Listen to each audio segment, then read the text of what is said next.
मित्रांनो नमस्कार. जय प्रहार.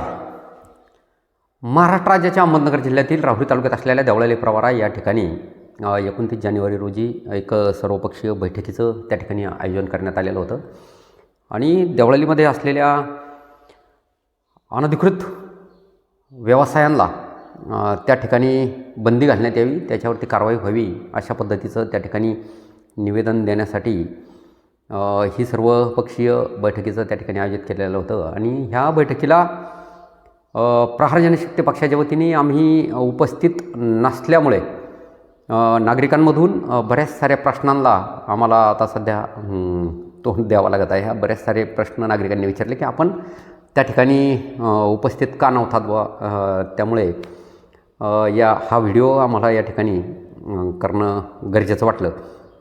29 जानेवारी रोजी प्रहार जनशक्ती पक्षाचे संस्थापक आदरणीय नामदार बच्चूभाऊ कडू साहेब यांचा श्रीरामपूर येथे दौरा असल्याकारणाने सकाळी 8 वाजल्यापासून तर रात्री जवळपास 10 वाजेपर्यंत आम्ही श्रीरामपूरमध्ये अडकून पडलेलो होतो आणि त्यामुळे ह्या बैठकीचं निमंत्रण असतानाही प्रहार जनशक्ती पक्षाच्या कार्यकर्त्याला कोणालाही त्या ठिकाणी उपस्थित राहता आलं नाही. वास्तविक पाहता ज्या कारणासाठी ती बैठक आयोजित करण्यात आलेली होती की देवळाली प्रवरामध्ये असलेले अवैध व्यवसाय बंद करावेत आणि त्याच्यासाठी ह्या सर्व फार्स घडवून आणला. सर्वपक्षीय नेत्यांना त्या ठिकाणी एकत्रित बोलवलं, खूप सारी अशी गर्दी त्या ठिकाणी जमवली आणि त्याच्या माध्यमातून पोलीस खात्याला निवेदन देण्यात आलं. परंतु ज्या कारणासाठी हे सगळं काही घडलेलं आहे त्याचं मूळ कारण 2 गावातील मुलांमध्ये असलेला वाद आणि त्याचे पर्यवसन या बैठकीमध्ये घडलेलं आहे. ज्यावेळेस वाद घडला त्याच दिवशी राहुरीमध्ये सुद्धा एक छोटीशी बैठक त्या ठिकाणी आयोजित करण्यात आलेली. रात्री 10 वाजता मी त्या बैठकीला उपस्थित होतो. त्याच वेळेस मी त्या बैठकीच्या संयोजकांना विनंती केलेली होती की आपण या विषयाला एक वेगळं वळण देण्यापूर्वी आपण ज्यांचा वाद आहे त्या दोघांना एकत्रित बसवून हा प्रश्न या ठिकाणी सोडवला पाहिजे आणि त्याचं मग अशा पद्धतीने चुकीचा मेसेज जाणार नाही. कोणाची चूक आहे हे आपल्या लक्षात येईल आणि आपल्याला हा वाद मिटवणं खूप सोपं जाईल. परंतु तरीही ही बैठक घडून आणल्या गेली आणि त्याचं रूपांतर अशा पद्धतीने सर्वपक्षीय बैठकीमध्ये घडून गाव आमच्या पाठीशी आहे आणि गाव असं पद्धतीने रिॲक्शन गावाची अशी पद्धतीची आहे, अशा पद्धतीने जो काही दाखवण्याचा किंवा कृतीचा जो प्रयत्न झालेला आहे तर त्याची दुसरी बाजू समजून घेणं गरजेचं आहे. ज्या वेळेमध्ये की अशा काही मंडळींच्या बगलबच्च्यांवरती संकट कोसळतं त्यावेळेस यांचं गावाच्या आड लपण्याचं जे काही काम पूर्वीपासून चालत आलेलं आहे तर ते कुठंतरी थांबलं पाहिजे. याच्यासाठी सत्य कुणीतरी मांडलं पाहिजे, कुणीतरी सत्य या विषयावरती बोललं पाहिजे. 2 मुरुम वाहतूक करणाऱ्यांमध्ये जर वाद घडला तर त्या मुरुम वाहतूक करणाऱ्यांना आपण एकत्रित बसवलं पाहिजे, एकत्रित त्यांच्यामध्ये चर्चा घडून आणली पाहिजे. हा गावाचा विषय आहे, याच्यासाठी आपण असा खूप सारा मोठा डांगाडोरा पिटण्याची आणि खूप असं काहीतरी घडलेलं आहे अशा पद्धतीने भासवण्याची या ठिकाणी गरज नाही, असं आमचं एक प्रांजळ मत आहे.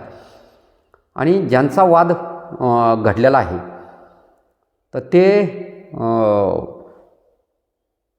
त्यांच्या कोणाचा तरी अजून काही अवैध व्यवसाय आहे म्हणून त्या व्यवसायांवरती आपल्याला आघात करायचा असेल, तसं जर काही असेल तर त्याच्यासाठी सर्वपक्षीयांना एकत्रित घेण्याची गरज नाही.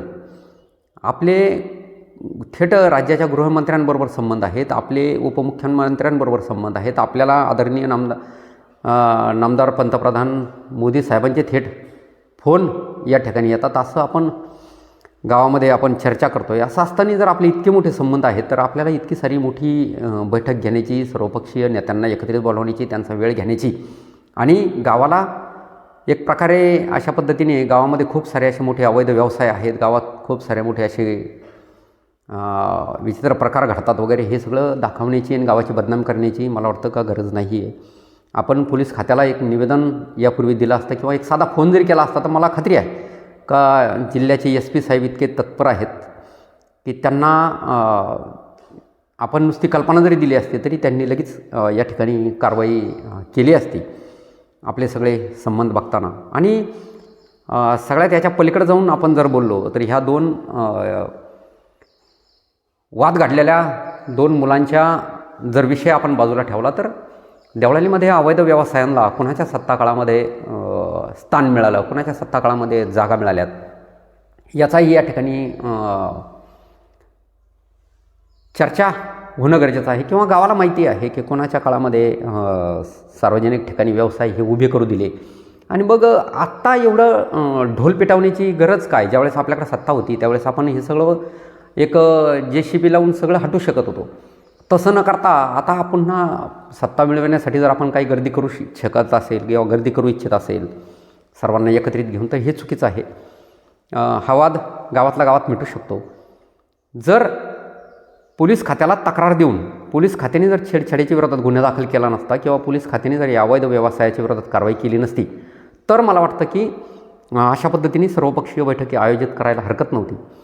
किंवा सर्वपक्षीय नेत्यांना एकत्रित आणून पोलीस खात्याच्या विरोधात आपण आंदोलन त्यावेळेस पुकारलं असतं तर ते एक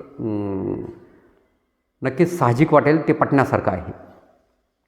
त्यामुळं जर चुकीचं काही काम घडत असेल तर प्रहार जनशक्ती पक्ष कधीही चुकीच्या कामाला पाठबळ देत नाही. चुकीच्या कामाचे सातत्याने प्रहार जनशक्ती पक्ष विरोधात उभा राहिलेला आहे. मला तर वाटतं की या 5 वर्षामध्ये प्रहारशिवाय कुणी इतका मोठा आवाज किंवा चुकीच्या कामांना उघडं करण्याचं काम दुसरं कोणी नक्कीच केल्याचं मला तरी दिसून आलेलं नाही. परंतु या निमित्ताने आपण जी काही सर्वपक्षीयांची बैठक आयोजित करण्यात आलेली आहे तर त्याच्याबद्दल मी तर असं म्हणेल की हा खूप चांगला संदेश आहे की काहीतरी कारणासाठी का होईना पण निदान सर्वपक्षीय नेते मंडळी या ठिकाणी एकत्रित आलेलं आहे. आणि ही शक्ती आपल्याला एकत्रित करून आपण एक चांगलं विधायक काम त्या ठिकाणी करू शकतो. जसं की 50 वर्षापासून गावाला साधं पोलीस स्टेशन आत्तापर्यंत आपण देऊ शकलेलं नाही. 50 वर्षापासून आपण गावाला क्रीडांगण नाही, गावात पिण्याच्या पाण्याचे प्रश्न आहेत, गावात आपण एक ST स्टँड आपण उभारू शकलेलो नाही, आपण गावाला ग्रामीण रुग्णालय देऊ शकलो नाही, गावामध्ये एकही शिक्षण संस्था आपण उभी करू शकलो नाही. आणि हे जे काय आपलं अपयश आहे हे जर लपवायचं असेल तर मग कुठेतरी अशा पद्धतीचे काहीतरी फालतू विषय घेऊन गर्दी जमवणं योग्य नाही. आणि ह्या गर्दीचा एक चांगला उपयोग आपल्याला त्या ठिकाणी करता येईल की जर ही सर्व विकासाची कामं जर आपण करण्यासाठी ही गर्दी जमवली आणि त्यातून हा विकास जर केला तर मला नक्कीच खात्री आहे की आपण खूप सारं असं गावाचं नाव मोठं करू शकू. अजूनही गावामध्ये विकास करण्याचा बाकी आहे. काही मंडळींनी 40-40 एकर गावाची जमीन अवथून ठेवलेली आहे, ती जर गावाला दिली असते तर एक मोठं क्रीडांगण होऊ शकलं असतं. असे बरेच सारे विषय यामध्ये असताना आपण काहीतरी एका क्षुल्लक छोट्याशा कामासाठी अशा पद्धतीची गर्दी करून मीडियाला खूप सारा मोठा असा गावाचा संदेश देऊन गावाची मला वाटतं काही बदनामी आपण करू नये अशी या निमित्ताने मी विनंती करतो. आणि ही जी काही एकत्रित जमलेली सर्वपक्षीय शक्ती आहे तर ती ह्या विधायक कार्याला आपण वापरावी अशा पद्धतीची मी या निमित्ताने सर्वांना विनंती करतो. आणि ज्यांनी आम्हाला प्रश्न विचारले होते की आपण त्या बैठकीला हजर नव्हतात तर त्यांना मला वाटतं की हा व्हिडिओ आमचे विचार या निमित्ताने या व्हिडिओच्या माध्यमातून आम्ही मांडत आहोत. त्यांचे प्रश्नाची मला वाटतं की या ठिकाणी उत्तरे सगळे काही मिळालेली असतील. तर या निमित्ताने मी या ठिकाणी आपल्या सर्वांची इतकं बोलून रजा घेतो, थांबतो. जय हिंद, जय महाराष्ट्र, जय प्रहार. धन्यवाद.